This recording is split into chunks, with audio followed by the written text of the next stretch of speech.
पंछी ये समझते हैं कि चमन बदला, सितारे समझते हैं गगन बदला। शमशान की खामोशी कहती है मुर्दा वही, बस कफन बदला है, कपड़ा बदल गया, बस आदमी वही है। मुर्दा क्यों कहा गया है? क्योंकि जिंदगी नहीं दिखाई देती, कपड़ा बदलकर लोग आ जाते हैं। इसलिए आप देखते हैं कि कोई परिवर्तन होता नहीं और आखिर में लोग एक लाइन बोल दिया करते हैं, सब एक ही थैली के चट्टे बट्टे हैं, मार्के अलग हैं, बैनर अलग हैं, झंडे अलग हैं। लोग यही आकर के बोलने लग जाते हैं। हां, जब कोई ईमानदार, कोई सच्चा, कोई निस्वार्थ, कोई आत्म बलिदानी, जिसे किसी से कुछ नहीं लेना, लेकिन जिसके मन में पीड़ा हो समाज की, तो लोग फिर ये कहते हैं एक बड़ा परिवर्तन दिखाई देता है। उसके बाद भी अगर मगर लगाते हैं लोग, आदमी तो अच्छा है, लोग करने दें तो, ऑफिसर साथ दें तो, भ्रष्ट तंत्र साथ दे तो ये कमाल कर सकता है। सार में हम यही कहें कि हम सबको कामनाएं बहा ले जाते हैं, हम इच्छाओं के अनुसार चलने वाले लोग हैं। तो इसलिए अर्जुन ने एक दूसरी बात कह दी। जो पूछा गया था कि कैसे उठता बैठता है, तो सबसे पहले तो स्थित प्रज्ञ व्यक्ति के बारे में श्री कृष्ण ने समझा दिया कि कामनाओं से रहित होकर जो जिए, मतलब ये कि जिसका मन इच्छाओं की लहरों में बह न जाए, खुद को संभालने वाला व्यक्ति, ऐसा व्यक्ति जो यहां से नहीं जुड़ा हुआ, इस दुनिया से नहीं जुड़ा हुआ, दुनिया के मालिक से जुड़ा हुआ है, ऐसा व्यक्ति स्थित प्रज्ञ कहलाता है। संसार की कामना, संसार की कल्पना, संसार की स्मृतियां, इन सब में जो व्यक्ति बहता नहीं, इस सबसे परे है, स्वयं में संतुष्ट, अपना कर्तव्य निभा रहा है, संसार के विषय जिसे अपनी तरफ आकर्षित नहीं कर पाते, उस अवस्था में विशुद्ध दिव्य चेतना को प्राप्त महात्मा वो स्थित प्रज्ञ कहलाता है। ब्रह्मवश सबके साथ ये होता है कि व्यक्ति अपनी खुशी, अपनी कामनाओं की तृप्ति में समझता है।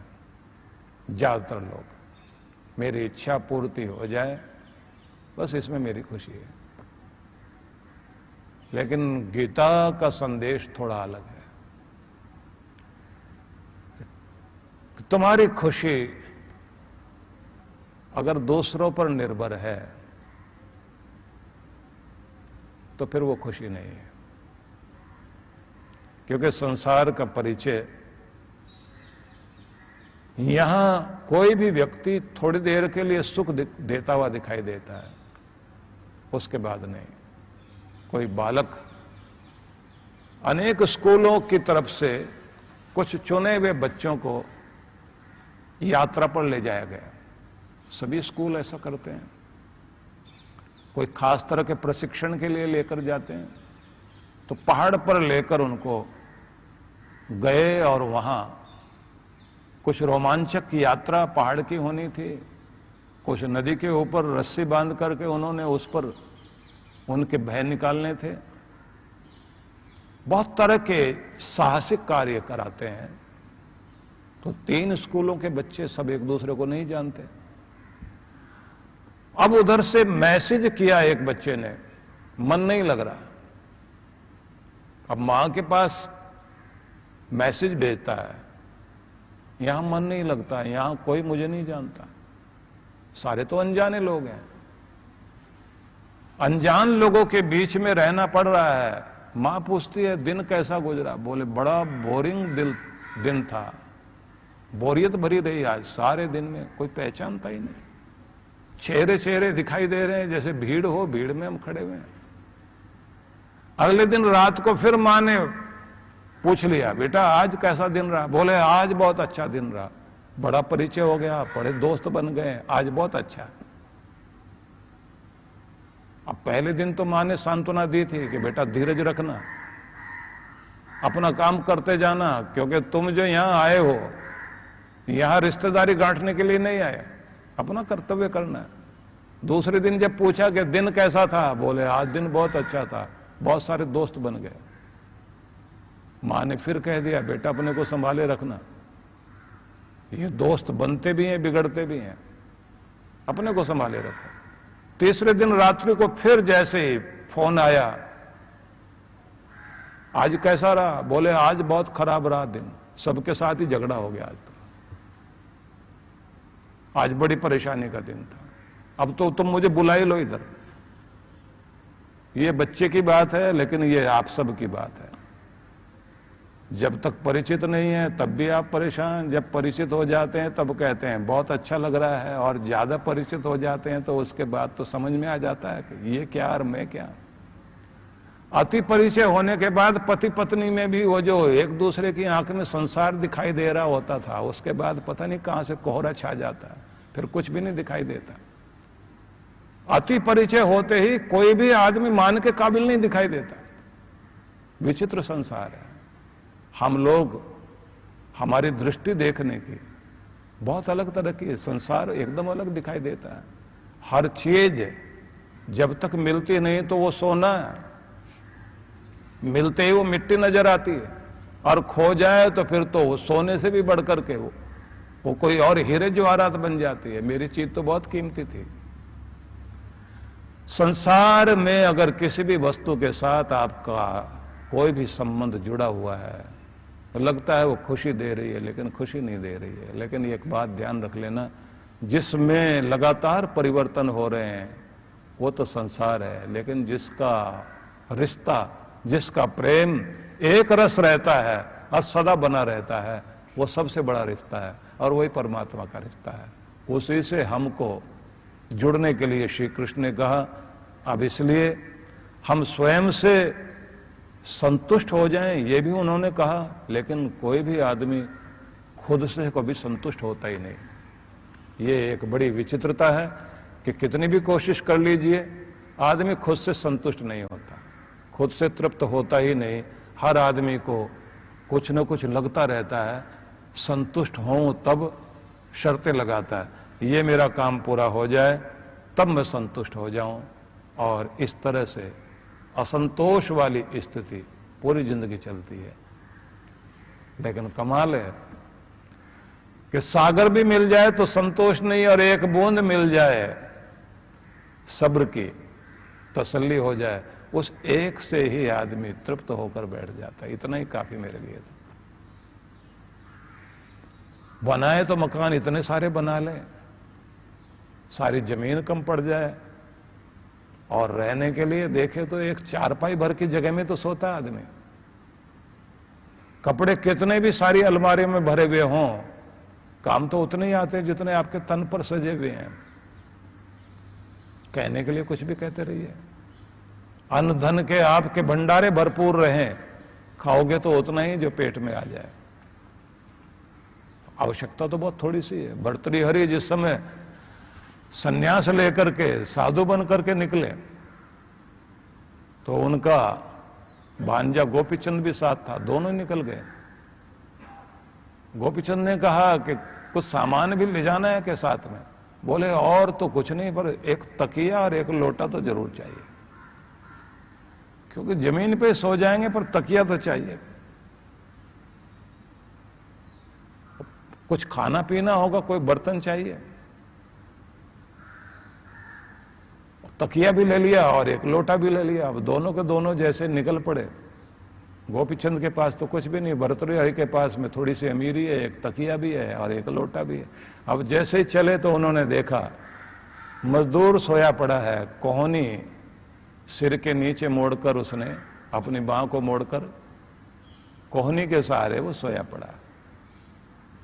दूसरे मजदूर को देखा, उसने कोहनी नहीं लगाई हुई, एक पत्थर लगाया वहां नीचे। गोपीचंद की तरफ मुड़ के उन्होंने कहा कि इसका मतलब तकिए जगह जगह मिल जाते हैं, और नहीं तो अपनी बांह मोड़ के लगाई जा सकती है। अपने को तो पता नहीं था, तकिया अपने साथ ले जाना, खो ना जाए इसकी फिक्र करना। तो तकिया वहीं छोड़ दिया। अब उसके बाद में सोचने लगे बर्तन तो चाहिए, पानी वानी भी पीना होता, भर के लाना होता, खाना खाएं तो भी इसी में डाल लेंगे कुछ ना कुछ, इतना तो चाहिए। गोपीचंद कहता है कि इस राह पे चलने के लिए संसार का संग्रह नहीं, ये तो अपरिग्रह की यात्रा है। अपरिग्रह की यात्रा में तो व्यक्ति को कोई भी किसी तरह का संग्रह करना ही नहीं होता। वो बोले इतना तो चाहिए, हमको पूरा राज छोड़ा है। एक लोटे की तो बात है। थोड़े से आगे चले तो उन्होंने देखा एक किसान जो है वो झरने से पानी पी रहा है और दोनों हाथ ऐसे अंजलि बना करके पी रहा है। दूसरे आदमी को देखा जो नीचे बैठा है, वो पानी वहां से ऐसे भरता है और फिर ऐसे लेता है, पानी लेकर के आंखों पर छींटे मुंह पर मार रहा है। तो इन्होंने वो गोपीचंद की तरफ देखा, बोले लोटा साथ ही है, थाली भी यही है, कटोरी भी यही है, चम्मच भी यही है। बोले पर फिर भी लगता है कि जरूरत पड़ेगी, खाने वाने के टाइम में तो जरूरत पड़ती है, लिक्विड इधर उधर बह जाएगा, दाल वाल गिर जाएगी इधर उधर, लोटा तो चाहिए। लेकिन देखा तो एक आदमी मजदूर रोटी के ऊपर ही अपनी उसने दाल रखी हुई है, उसी में सब्जी रखी हुई है और उसी को वो एक हाथ में ऐसे संभाला हुआ तोड़ तोड़ के खा रहा, बड़ा संभाल कर। तो ये बड़े ध्यान से देख रहे हो। देखने के बाद बोले कलाकार है, कौशल प्राप्त है, बड़े ढंग से खा रहा है।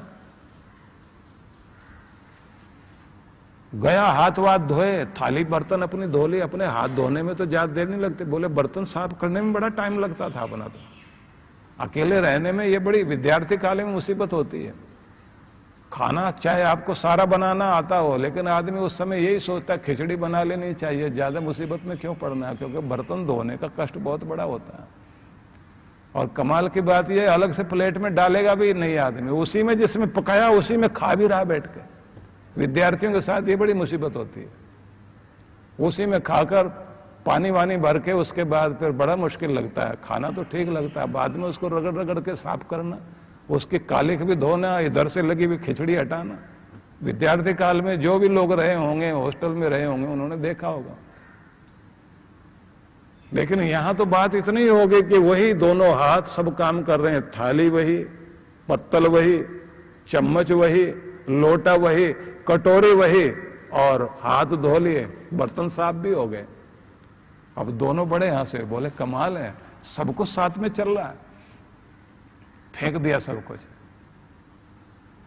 और उसके बाद उनके मन में आया कि अब हम निश्चिंत हो गए हैं। जब ध्यान में जाकर बैठे तब कहने लगे कि नहीं, अभी और बाकी है, अभी संसार अंदर चल रहा है, शरीर का भी बहुत ख्याल रखा जाता है। जब आप इस सब से भी अलग हट करके और मन के अंदर चलती हुई इच्छाओं को भी शांत कर लोगे, जब अपने ऐसे स्थान पर बैठ जाओ कि तुम्हारे आसपास धूल मिट्टी आकर तुम्हारे ऊपर भर जाए और सींग कोई खुजली करता हुआ कोई हिरन आकर के तुम्हारे शरीर में सींग घिस दे और तब भी तुम विचलित नहीं हो, दिन तो वही बढ़िया है। भर्तृहरि ने जो वैराग्य शतक लिखा, आप वो सारा पढ़िए। ऐसा कैसा दिन आएगा जब मेरी समाधि ऐसी लगी भी होगी और ऐसे कोई हिरन आएगा और आकर के वो रेत का टीला समझ करके और अपने सींग घिस कर चला जाएगा। हालांकि इस यात्रा में, इस ध्यान में वहां तक पहुंचने वाले लोग नहीं हैं, लेकिन संसार में रहते हुए आप अपने आप को किस तरह से वहां तक ले जा सकते हैं, बड़ा महत्वपूर्ण है ये। मैं इतना ही कहूंगा कि लोग अगर अपनी खुशियों को दूसरों पर निर्भर करके चलेंगे, मन में शांति संतुष्टि नहीं आएगी। किसी ने लिखा था कि सहारा ढूंढने की आदत नहीं है हमारी, सहारा ढूंढने की आदत नहीं है हमारी, हम अकेले पूरी महफिल के बराबर हैं। हम अकेले पूरी महफिल के बराबर हैं। जहां बैठ गए वहीं हमारे साथ हमारी एक सभा है। वही हमारे साथ हमारी एक दुनिया है। और असली बात तो यह है कि वहां भी आप अगर वो महफिल भी खत्म कर दें और खुद को भी भुला दें, दुनिया आपके अंदर ना चल रही हो, तब ध्यान रखना आपसे संगति करने के लिए, मिलने के लिए फिर परमात्मा आता है। अपने आप को इतना खाली करिए कि दुनिया अंदर ना रहे, दुनिया का मालिक आपके पास आ जाए। तो ये ध्यान की वो स्थितियां हैं। निर्विचार, शांत मस्तिष्क, संतुष्ट मस्तिष्क और बुद्धि स्थिर, कार्य करने का ढंग भी बदल गया। अब कोई दबाव तनाव नहीं है, अब कोई पदार्थों की कामना नहीं, अब हमारी खुशियां किसी पर टिकी भी नहीं है, हम अपने में संतुष्ट हैं। श्री कृष्ण उस तरफ लेकर चल रहे हैं।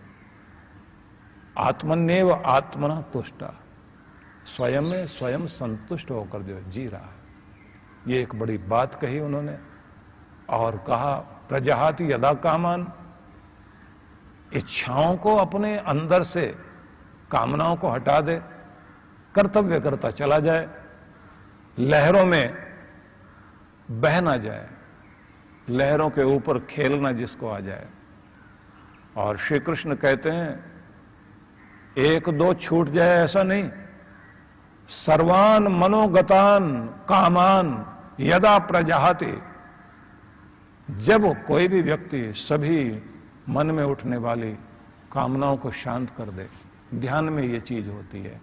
आपको ध्यान के समय में बताया जाएगा किस तरह से एक एक करके आप अंदर की स्मृति और कल्पनाओं के परे होकर अपनी आत्मा को पहचानने के लिए, अपने आप को जानने के लिए अपने अंदर स्थित हो जाएं। और फिर ये भी कि अपने अंदर के आनंद को ढूंढना,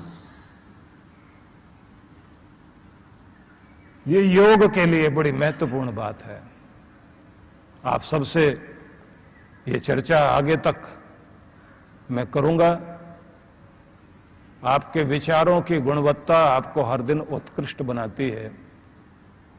हर दिन आप जितने ऊंचे विचार लेकर चलते हैं, लेकिन उससे भी ज्यादा महत्वपूर्ण बात होती है जब विचार भी शांत हो जाएं, इच्छाएं भी शांत हो जाएं, तब जो सर्वोत्कृष्ट है परमात्मा, उससे मिलने का मौका मिलता है।